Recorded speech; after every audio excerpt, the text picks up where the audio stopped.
I lived in an old apartment in 2002. The place was built in 1900, so it was just over 100 years old when I moved in.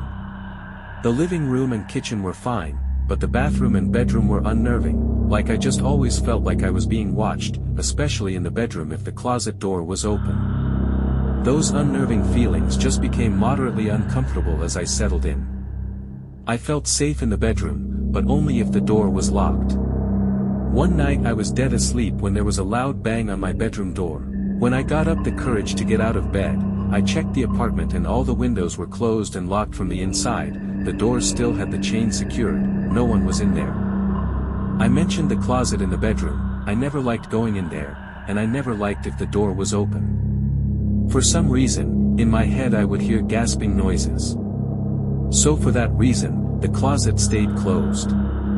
A month or more after I was woken to the bang on my door, I was dead asleep. But something woke me up, and it was a pressure on me like being held down. It was pitch black in my room, I couldn't see anything, but I knew someone was standing over me. When I could finally turn on a bedside lamp, no one was there.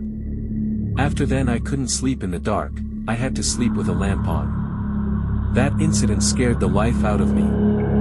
And after that the unnerving feeling of being watched intensified. Friends would come over, and comment about being uncomfortable in the bathroom like being watched. It became so uncomfortable for me, when I had the chance to move to another unit, I jumped at it. I packed up and got out. After me, several people rented the apartment, and they would move out within months. I became friendly with the building manager, and I told him that I felt the place was haunted. He kind of laughed it off. Years after, they were renovating the place, building manager was doing some painting in there, the building owner was there too. I went and checked out the apartment, and it looked nicer, it didn't feel as creepy. I got to talking with the building owner, and through the course of conversation he just throws it out there that a former tenant committed suicide in the closet by hanging themselves. He also mentioned that the original designer of the building lived in that apartment, and died in there. I wasn't mad when I heard that, but felt validated that what I experienced was real. Posted this in another thread but seems appropriate here. Edited slightly to fit thread. I have had several dreams similar to what I am posting. I've been a caver in Florida for about 13 years, since I was about 6, and have been to a lot of caves. Never been afraid before this to go in one.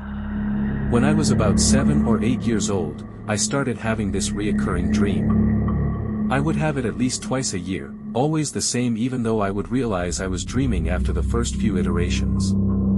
I would fall asleep and dream of being in a cave and going into this little hole in the bottom. Inside I would see a 10 to 15 foot long corridor about 2 to 4 feet high. At the end it would always turn left, and I always saw a bent red stop sign at the end, like someone ripped off the top 2 feet and tossed it in. But I would always follow the corridor. I would turn and walk past the sign despite being scared, despite many times knowing what was there, and the corridor would start descending, quickly opening up into a large vertical chamber with the path leading down in a corkscrew. Everything became blurry at this point, but it was always the same. I saw trash scattered on the walls. I saw the pit leading down to a curved floor. I saw things, undefined animals or people or something else at the bottom. And I saw my family, each with one of the things, being tortured and killed. Every time. And I could never do anything. After I saw that, I would be stuck for a few seconds until I felt more than saw everything turn and look at me. And I would wake up. Not like a normal dream where you just drift to consciousness or a nightmare where you bolt up in fear, but like something pushed me out. Like I wasn't supposed to be there. So I have this dream multiple times a year until I turn 15. I did tell a friend about the dream before what happens next. My father decided to take us to some caves we never had been before. One of which was Dog Drop. It was likely named so because someone either threw their pet in there or a coyote fell in and the body was later discovered. Dog Drop had a roughly 30-foot rappel straight down to enter. I went down with my brother while my father waited up at the top. There was a hole in the ground. I started to feel uneasy though I didn't know why, so I followed my brother into the hole. I felt worse as I moved down. And when I looked up I saw the same corridor, the same turn, the same wall, the same bottles at the corner. And I instantly was hit with this overwhelming sense of nausea and fear and being watched, and everything was screaming at me to leave. I froze and must have made some noise because my brother turned around and asked what was wrong. I managed to say I wanted to leave now and climbed out as quickly as I could, followed immediately by my brother. We packed up and left, never have gone back and never will. Haven't told anyone what actually happened, just said I wasn't feeling well, and they forgot pretty quickly. The thing that really makes it creepy for me is I have never had the dream again. Year after year I would have it consistently, but it just stopped after that. But I still remember it all. And I still feel afraid, almost an external fear, when I think of it. Previous edit for safety. I saw some people talking about looking up the cave/visiting. Just want to say, never go caving, especially in an unfamiliar place, without a guide who belongs to a local group. If you belong to another group but have never been in the area, it's best to talk to a local one before leaving. Caving is dangerous and people die. Don't be arrogant and try and rappel on a garden hose. Yes, someone did that, yes, they died. The local grotto you can check out is called the Tampa Bay Area Grotto, and yes, the initials are TBAG. My wife and I stayed at a nice hotel in downtown Pittsburgh. It was where I asked her to marry me after a lavish meal. I picked the room because it came with a huge Japanese soaking tub that me, a 6 feet 1 inch man, could barely see over the edge of. Anyway, the first night we stayed there, we were sleeping in a single king bed. I believe the alarm clock said it was 2 or 3 a.m. To my left, and just a few feet from me, I heard the sound of what seemed like a pencil slowly rolling down a sloped surface. It was so deliberate and loud that it woke us both up.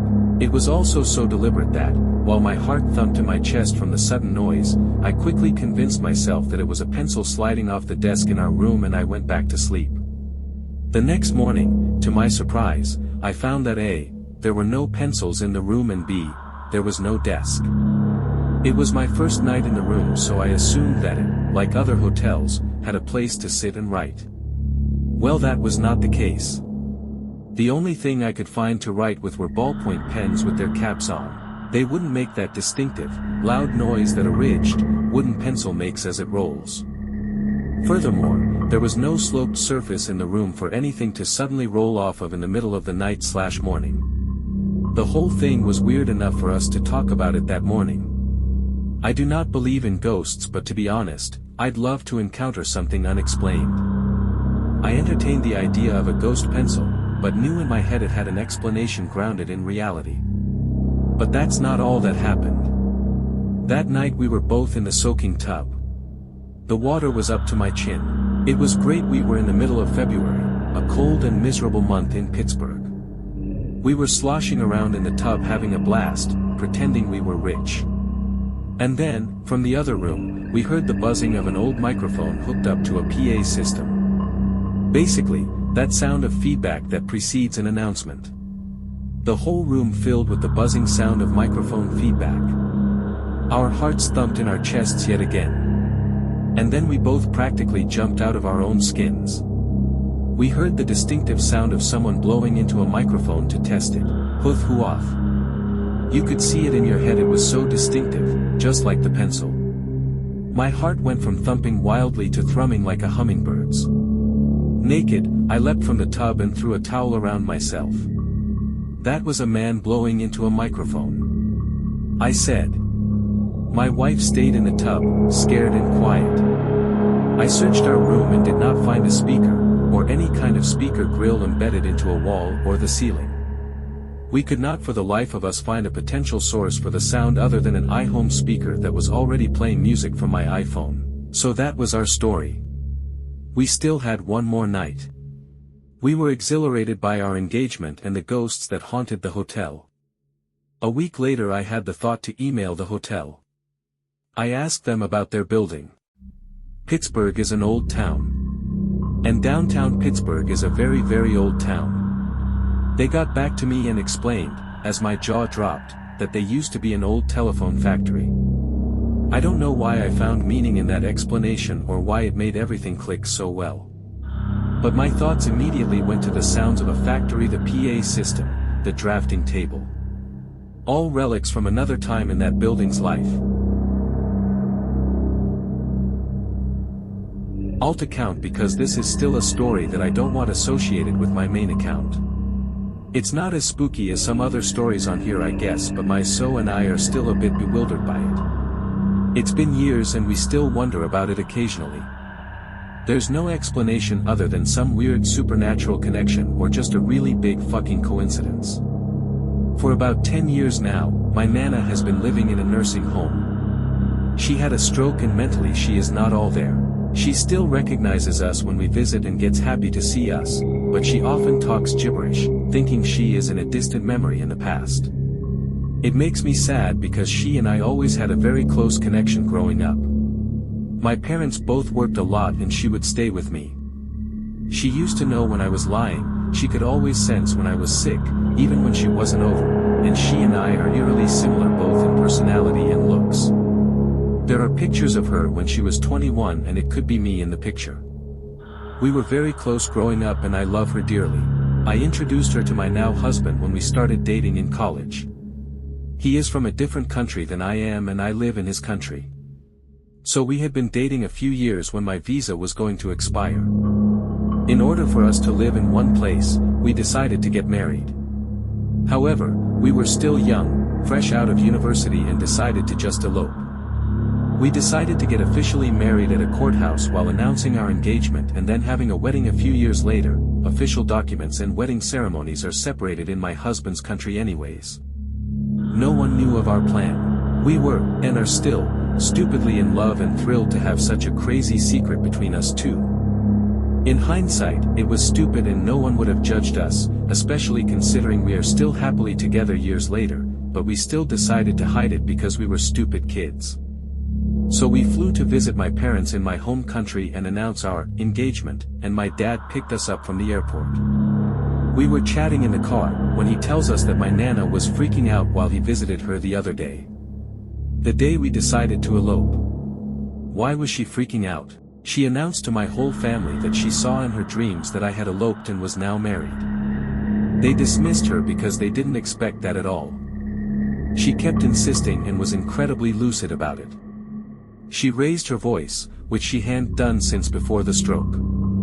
My dad had mentioned because he thought it was sweet that she was so worried about this and became so lucid.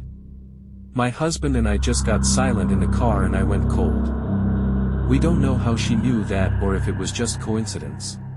But she knew somehow. We went to visit her a few days later and she didn't remember it at all.